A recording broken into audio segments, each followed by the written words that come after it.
Cowpea produce protein to millions of people in world and also cash income to smallholder farmers. Cowpea has potential to be a great crop for many parts of the world because of cowpea is well adapted naturally to drought and heat, also poor soils. The entire plant is also edible and after harvested for livestock forage. Introduction to cowpea. Botanical name of cowpea is Vigna unguiculata. Family is Fabaceae. It's an annual herbaceous crop, commonly called as black-eyed pea, China pea, and marble pea. It has well-developed taproot system. Origin of this crop is India or Central Africa. Botanical features: cowpea is an annual herbaceous legume that can reach more than 80 centimeters in height. Its leaves are trifolium with the terminal leaflet symmetrical, and the remaining pair more or less triangular to egg-shaped, about 10 centimeter long and 7 or 8 centimeter wide. It develops alternatively pinnately, compound with a swollen leaf base known as pulvinous. Venation is reticulate. Let's talk about floral characters. Flowers are bisexual and complete zygomorphic, hypogynous, white, purple, or violet in color. Major growing areas of Cowpea.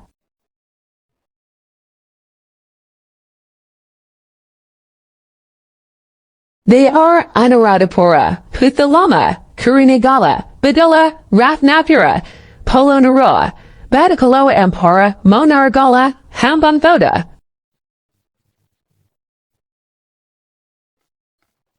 Preparation of land. The field selected for cowpea cultivation must not have been used cowpea or legume in previous season. Soil with neutral pH must be selected. Loam and clay loam soil are suited with well drainage.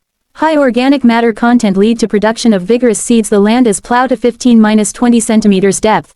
After that, make ridges and furrows if land with poor drainage. If grow rain-fed condition, flat lands can use. Ensure 30 centimeters space between rows and 15 centimeters space between plants. Seed sowing depth is about 2 to 3 cm. Plant 2 seeds per hill. After about 10 days, seedlings thin out to 1 plant per hill. Basal application of fertilizer. 5 ton of well-decomposed compost spread around the land. Apply 35 kilograms of urea, 100 kilograms of TSP and 75 kilograms of MOP per 1 hectare of land. Planting is done when there is sufficient soil moisture for germination. 𝗖𝗖cie season under irrigated conditions at April and at 𝗖𝗖cie season under rain-fed conditions at the end of October to mid-November. 2. Manual weed control is done at 3 and 6 weeks after planting. 3. Planting method. The rain-fed plants are planted directly on flat or raised beds. Planting is done manually or with a row seeder on ridges or flat beds, depending on drainage. Plant 1 plant per hill or 2 plants per hill. Spacing is higher in vegetable cowpea variety sinensis where 30*15 cm and variety unguiculata where 45 by 15 cm spacing is needed. 4. Thinning out is done to reduce the plant density, and it should done at first weeding. Reduce only the within row spacing, and earthing up should be done at thinning out. 5. Irrigation. Frequency of application every 4 days during first 3 weeks, and then every 7 days in Sri Lanka cultivated only under rain-fed conditions. 6. Fertilizer application. Basal urea, 35 kilograms per hectare, maximum 5 kilograms per hectare, 10 kilograms per hectare, depends on the nitrogen availability in the soil. Initial urea necessary for increasing rhizobial population. Triple superphosphate 100 kilograms per hectare, necessary for the fixation of nitrogen. Muriate of potash 75 kilograms per hectare. Top dressing 30 kilograms per hectare of urea at onset of flowering. 7. Pruning. Can be pruned manually or mechanically. Should be pruned at one node previous to the point where viney appearance has started. Pruning is most important in V. Unguiculata. Remove the stem from the place where viney appearance starts, and it generally practiced 3 weeks after planting under shade conditions and cloudy conditions. The plants may show early viney appearance, then early pruning must be practiced. There are several cowpea varieties in Sri Lanka. They are Waruni, Wijaya, Dawala, Mi35 and Bombay. Waruni variety has medium-sized seeds and reddish-brown in color with long pendulous dark green pods. It has bluish-purple flowers and erect and determinate growth habit.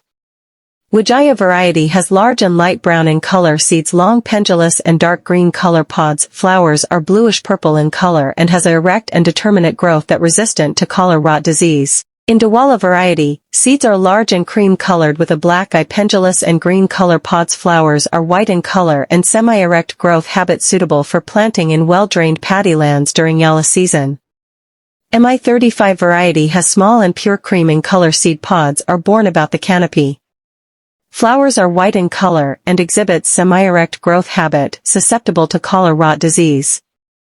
In Bombay variety, seeds are large and speckled gray-brown in color, dark green pigmented long and pendulous pods. Flowers are purple in color and has an erect growth habit, suitable for cultivation in 𝗖𝗓 season in rain-fed upland. These are the diseases of cowpea. First one is collar rot. They are the causative agent of collar rot: Pythium aphanidermatum Rhizoctonia sp. Celerotium ralphsii, fusarium.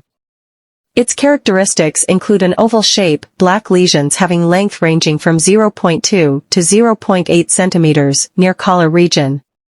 We are able to control this disease by use a recommended fungicide as a soil drench. Avoid continuous cropping of cowpea on the same field. Avoid excessive N2 application. Here is a photo of collar rot in cowpea, and it is one of the most severe soil-borne disease due to environmental condition like high temperature and humidity, and it is most severe at seedling stage. Web blight. Causative agent is Rhizoctonia solani. Symptoms are small circular reddish-brown spots on leaves. Myclia of Rhizoctonia solani are visible on the undersurface of leaves' young stems. Can control by using disease-free seed and avoid dense planting, and use a fungicide recommended for Rhizoctonia. Here we can see photo of web blight disease. It affects the leaves cowpea yellow mosaic virus. Here leaf symptoms vary from green mottle to severe mosaic and leaf distortion, blistering, and plant death. We can control by using resistant cultivars, plant disease-free seeds, and control vectors with insecticides. Here is the picture show how the discoloration looks in cowpea. The other disease, anthracnose, caused by fungal. Upper leaf you will see a magnified petiole of the anthracnose, which caused by fungal. With this yield of the cowpea and seed quality is reduced. Here fungus affect all stages of the plants. The leaves first develop lesions only leaf petiole of the lower surface of leaf, and leaf lesions are small angular bricked to purple spot which become dark brown to black. Here we move on to the pests of cowpea, also known as body, keeping that in remembrance. First pest we'll look at is leafhopper, which feeds by puncturing the underside of leaves and sucking out plant juices. Their toxic saliva causes spotting, yellowing, leaf curling, stunting, and discoloration of plants. Here we will continue by looking at the actual pest, which is the leafhopper, and we move on to the bud borer, which hides in the folded leaves because this protects it from the hot sun and dry air, which can kill it. It causes damage to the flowers, leaves, and pod of the cowpea. So we can get from that, once it is exposed to the sunlight and the dry air, it can kill it. So an effective way of killing it is exposing it to the sunlight or the dry air.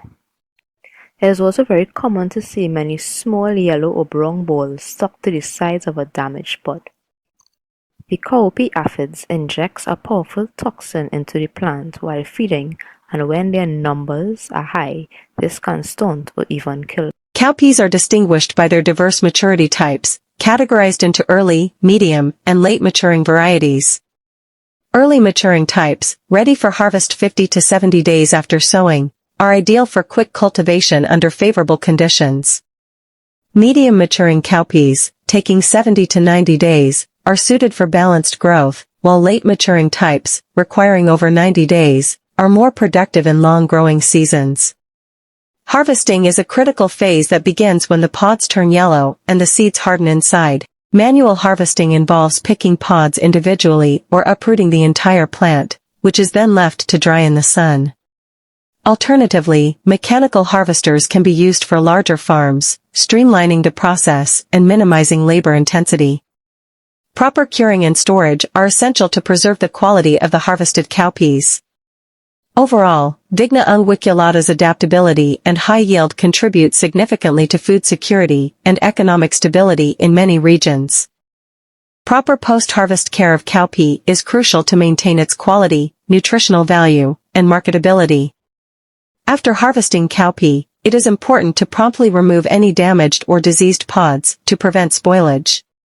Drying the cowpea pods thoroughly in a well-ventilated area helps reduce moisture content and minimize the risk of mold growth. Proper storage conditions, such as keeping cowpea in a cool, dry place in moisture-proof containers, can help prevent insect infestation and extend its shelf life. Regular monitoring of stored cowpea for signs of mold, pests, or moisture is essential to ensure quality preservation. Proper handling practices, such as avoiding rough handling or exposure to direct sunlight, can help maintain the appearance and nutritional integrity of cowpea. By following these post-harvest care practices, we can preserve the quality and nutritional value of cowpea.